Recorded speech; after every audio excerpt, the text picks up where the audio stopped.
नियतों पे शक करते हुए ख़ानदानों में, दोस्तों में वहम, एक दूसरे के लिए अदावत पैदा हो जाती है।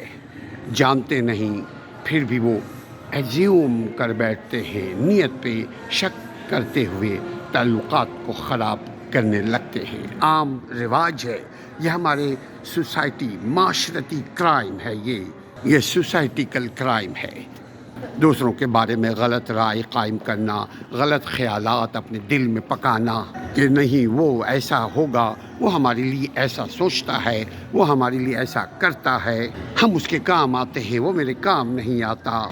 इसके अलावा भी बेशुमार ऐसी बातें, नतीजा शैतान दिल में घर बना लेता है और शक के आदमी को यकीन पता ही नहीं चलता, वो शैतान के वसवसे में मुब्तला हो जाते हैं।